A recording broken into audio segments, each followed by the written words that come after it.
Hello, everyone. This is your coach Geeta Dubey, and today we'll be talking about very important topic, which is signs of motivation. So you might have seen it in your life that some people are self-motivated. They don't need anybody. They are always focused on their goals and they achieve it too. Whereas other people are not able to achieve their goals which they choose. So today we'll be talking about what is the science you must understand. So this is going to be a very interesting session where you'll be learning about the scientific part of the motivation and how it really affects us or anybody. So this will give you some tips which you could apply, and at least you would be able to understand from scientific perspective what motivation is. So let's get started.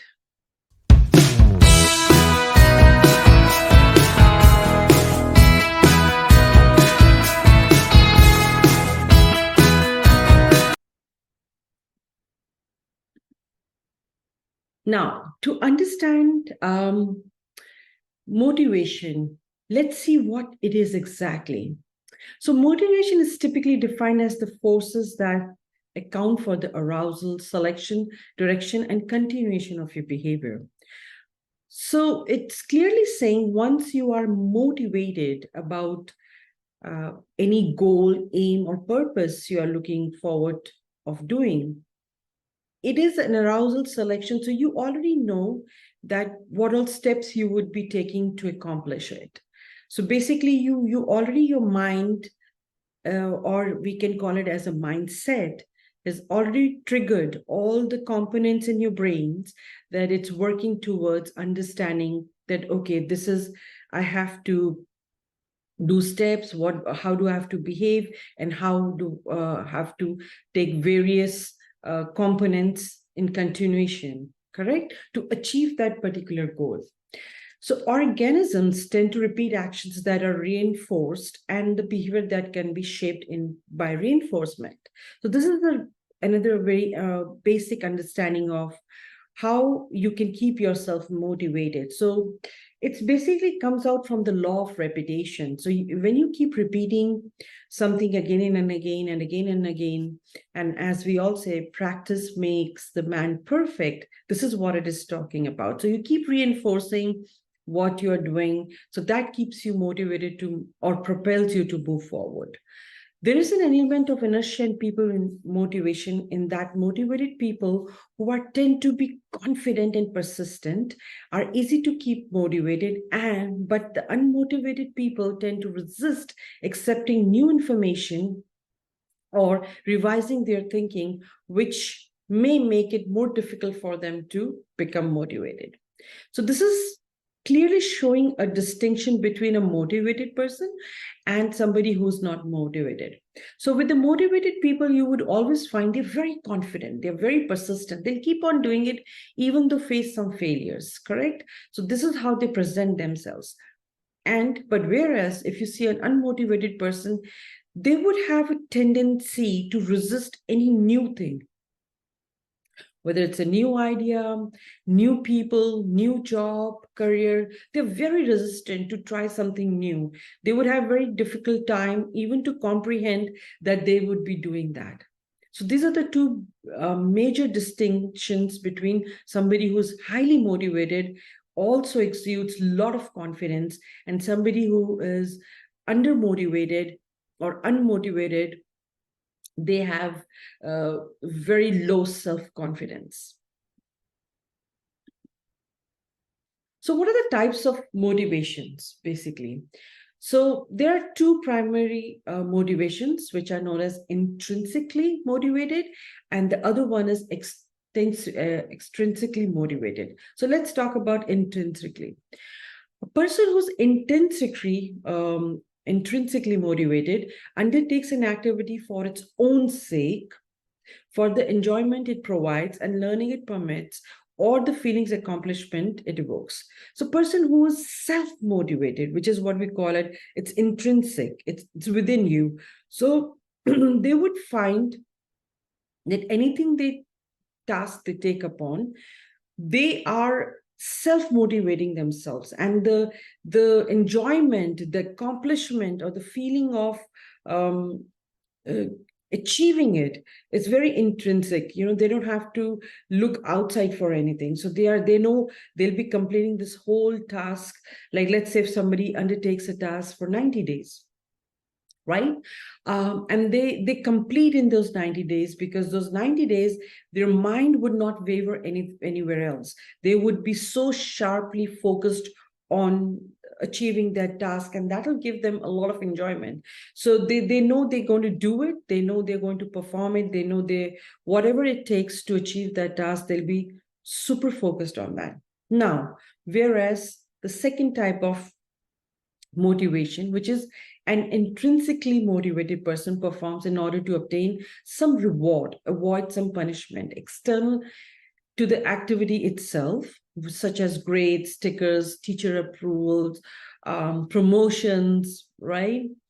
So a person who's extrinsically motivated, they would always be looking for something which is outside of them, which literally means that something they're going to get in the form of reward, and they are looking forward to that. So somebody who's looking forward to, let's say, 90 days, I would achieve this. So they're in their mind, they would be always thinking of that achievement in the form of reward from outside. Whereas the other intrinsically person would not be thinking too hard about it. They would be automatically or internally motivated about it. So these are the two basic difference between the two people who are intrinsically motivated and people who are extrinsically motivated. So intrinsic motivation, what is it? It is a motivation to engage activities that enhance or maintain person's self-concept. So these are the people who are very self-motivated, and they have a huge clarity on their self-concept, right? And intrinsic motivation is what the people will do without external inducement. So they are not looking in the morning, is somebody talking to them, are you motivated? You're doing a good job or something. They are not looking for all those endorsements from anybody outside of them.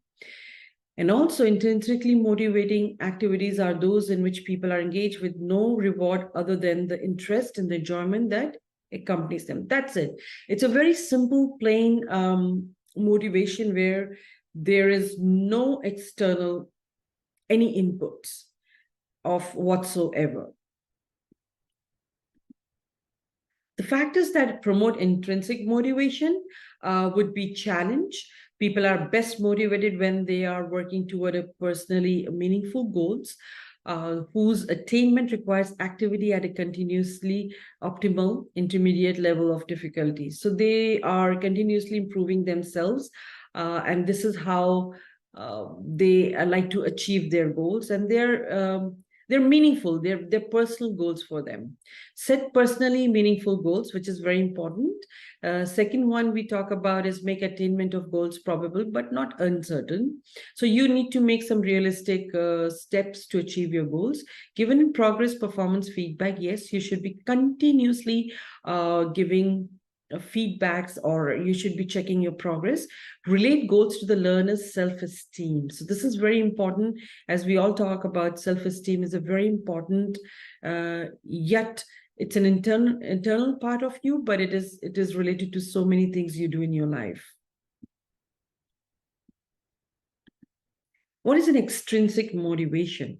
Most of the activities in which the human beings engage are directly influenced by the intrinsic rather than intrinsic motivation. So extrinsic motivators or rewards are frequently used in the perks that may be offered. Withholding of any denying of rewards serves to the punish people whose behavior or performance does not meet the expectation. So it is, for instance, your grades if you're in school, or promotions if you're working, or you're in a job. So it is always externally rewarded, and the extrinsic person is always finding outside of him to achieve those goals. So whereas in intrinsic, we find that person is looking always internally, and the fulfillment of the goal is with so much of enjoyment. Problems with extrinsic motivation. So opponents of the extrinsic rewards argue that they undermine learning by bribing, coercing desired behaviors from the people. Yes, that is so true, because you're always, if I may use, programmed in a way that you'll be always finding some kind of achievement of or accomplishing a goal in the form of you're getting reward from outside. In their view, pursuit of learning or knowledge is properly motivated by enjoyment and curiosity rather than the recognition of the reward or fear of negative consequences. So they are the people who are extrinsically motivated. They do face some issues of basically they live in a fear. That's what the psychologists say, because they are always looking, if I don't get this, it would be a failure for me, or if I don't achieve this, it's going to impact my life in very negative way. So there's some element of negativity or thinking is attached as an extrinsic motivation. Strategies for enhancing your motivation. This is one of the greatest ones. I would love to talk about this. So before trying any of these strategies, it is very important to begin by establishing the idea that treating them differently is unfair, and it is the respecting the differences. So when you start or talking about the motivation, so keep in mind that every individual has their own authentic way of achieving their goals, right? So first of them, we talk about challenge them. So challenge gives people an opportunity to discover the relationship between an effort and a success, between success and a motivation, and develop their higher self-concept. So we keep talking about self-concept, because as a person see him or herself improving in some form of, let's say, progress, or they're showing whatever they're trying to achieve, it is very important that they feel challenged and they feel that they're putting in all the right efforts and successes to achieve all those about their higher self-concept. Because we have seen psychologists talk about self-concept so much, because it is a very important concept where you want to see yourself in the higher pedestal way, or the best version of yourself, but always in the realistic way. It's not that you need to basically boost your ego in the negative way, but you have to boost it in such a way where you feel that you are achieving your goals in the more healthier way. Build a strength first. So first of all, whenever you start with the motivation, always the psychologist or the people suggest you that you should write down your strengths first. So as you're watching this today, and if you're finding any that value from it, so first of things, I want really you to write down 10 of your strengths today and see how they are working out for you. Give people an opportunity to use their talents and achieve successes by developing their strengths. So next thing you would see, now what all your achievements you want to have in next, let's say 3 months, 2 months. So just see what strengths you can use, or what all strengths which you have already written down you can utilize to move forward. When the primary focus on the people's weaknesses, people are spending much of their time being unsuccessful, practicing what they do badly, and that lowers their self-esteem and lowers the motivation.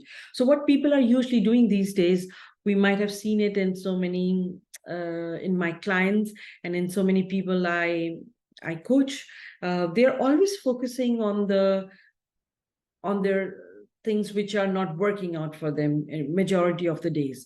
So what we do as a coach is we try to refocus or shift their focus towards something which they already have or they already are good at, and then the things start to change for themselves. They start to rebuild their strengths in much better way.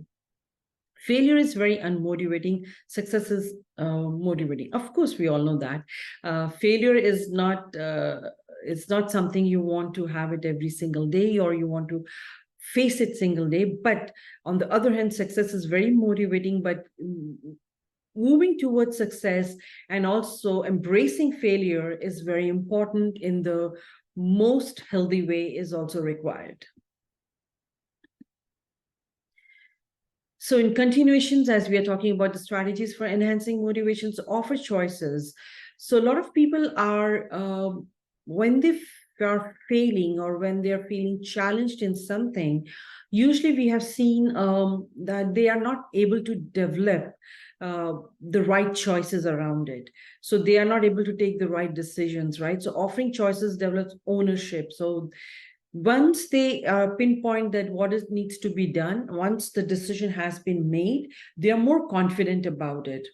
And whether how it goes, that's in the future, but they are able to literally make the right choices. And as the practice goes, they start to make right choices in whatever they're trying to achieve in the future as well. So they negotiate also. Should I do this? Should I cut my corners here? Yes, all that is good. As long as they're taking the ownership of it, that is all acceptable. Provide a secure environment. This is another important one where you want to provide somebody who's feeling demotivated a very secure environment so that they don't feel so much demotivated and they are able to open up. And there's no penalty to it. Either ways is fine. Whatever choices you make, you take the ownership, and whatever you do is acceptable. And they should not feel that if they don't do something like the ones I was telling you about in the extrinsic, so they feel as a failure, or the fear of failure should not be there. People should learn that they can and must learn from their mistakes. And this is another important one. So that people should feel that even though they have committed some mistakes, that's okay. And they should at least learn from it. Now you can give a percentage to it. So sometimes I like to call it a percentile or a percentage method, where what you do is you give percentages to the people who are failing in the task they're doing versus they are able to accomplish. So let's say somebody's failing 50-50. So next time you can challenge them and say, let's try out like 50-60. Now, what does that mean? So 50% is like you're failing right now. You can you can get up to 60% next time when you do that task in achieving something about it. So you keep increasing by 10%, and then eventually you would see people, it shifts around. So people where there's failing, let's say 50%, they stop failing in there and it becomes 40%, it becomes 30%. So it starts to decrease, and there's an increase in what they are motivated about and what they're accomplishing their goals about. So you can use this because people are I would say, like to understand through it more percentage wise. So that method also works for few people. So strategies for enhancing motivation still continues. And here we talk about number 5, teach and direct them how to make their task more manageable. So for sometimes we see when the task becomes very unmanageable and they're not, or they face any challenge in that. And if it becomes hard, people stop and become demotivated. So just tell them, just work around it. It should be more manageable. Narrowing or broadening of the topic to a challenging but manageable size is very important, developing motivation. So it should be done in such a way that they feel motivated to do it, even though if it is becoming a little challenging, but they still feel, okay, let me try it out today. Okay, let me do this much. Let me take a smaller steps. Okay, this is what I'm accomplishing. I can do it, something today. And even if it's a small step, that is all good. So it's all manageable. They feel the ownership of that task, what they are doing. Number 6, as we continues on for the strategies for the enhancing motivation, help people develop internal locus of control. So this is what I was saying. When you do all those things, it's manageable. They feel confident. They feel in control of it. They feel the ownership. So what they feel then? People who feel that they have the power of control, Some events in their lives are more likely to become self-motivated than students who see themselves as powerless. If they don't believe they have any power or control over the events in their lives, then everything that goes wrong is someone else's fault, not theirs, right? So once they are able to feel that they're controlling something in their life. Let's say somebody is not succeeding in their, let's talk about a job or let's talk about a business. But then what we have to do, we have to bring their attention to something they are achieving or they have the power on, or they are able to control that part of their life. It could be their relationships, it could be their finance or something which gives them some stability in their mind to look at, okay, if I can do that, so that can be compared to directly what I'm trying to put into the new task, what I'm doing. So they feel a sense of empowerment over there, that something they are doing is probably it's giving them some kind of self-motivation, if I can use that. So they can use the same kind of self-motivation and just put it somewhere else which they're trying to achieve. So always trying to make some of those suggestions while you're working with people. Again, we are continuing strategies for enhancing motivation. Avoid power struggles. Poorly motivated students or people are often very manipulative. So what does that mean? So somebody who's not self-motivated, they usually end up using a lot of manipulations, techniques which are not telling the truth, not telling the anything truth about themselves, lying, manipulating anything what they're supposed to do. So these are the traits that becomes very prevalent, and they start exhibiting those. Number 8, use ambiguity occasionally. Some people are convinced that every question has one right answer. If they see all the questions being either right or wrong, they will probably see themselves being good. And when they are right, and the bad, when they are wrong.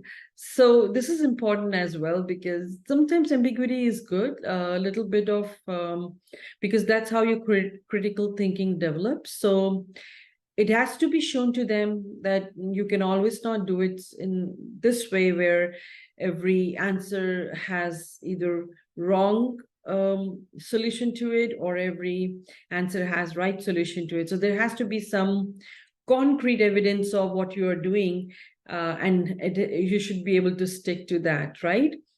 So it is good to play ambiguity, but it is always important that there should be a very concise and concrete answer. Whichever it plays should be developed as well.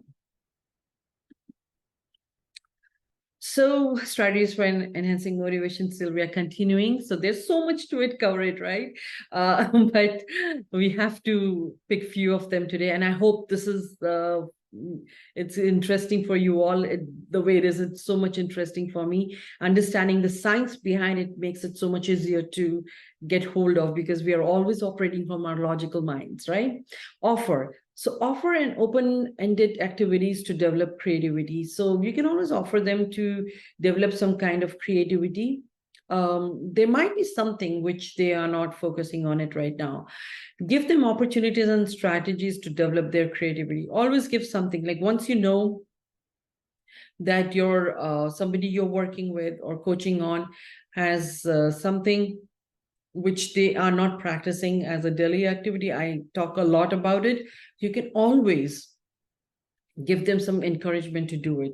Teach people to evaluate themselves. This is very important. Like I'll be doing some more videos in the future on self-evaluation, which is very, very important. Some simple questions can make a huge differences in your life, and you should be able to write and self-evaluate yourself, like, okay, this is what I'm doing. And you can do it on the weekly basis, or you can do it at least on the monthly basis to see your own progress in life. That is known as a part of a self-help or self-development, right? So self-evaluation needs to be addressed the questions, what was done well and how can it be improved, right? That is the two most powerful questions. Any students or any people recognize their answers to these questions. It is often for them to it is for them to told the answers, right? So this is the two most important questions you can, while watching this video, just write down. Even if you can just answer these two on the regular basis, you would see a huge influence of those in your daily life, whatever you're trying to achieve in your goals. So make sure these two very, very important questions you should be working upon very regularly. And these are what was done well, because again, we are talking about your strengths, which is very, very important. You always start from the strengths. You never start from your weaknesses. You always start from your strengths. And then you can always answer, how can it be improved? You can always improve on something which you're working on, right?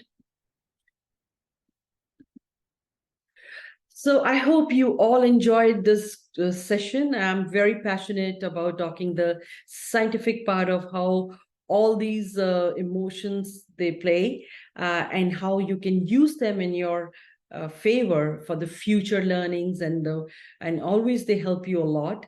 So and also I'll be coming up with so many business growth, life, and motivational tips in the future.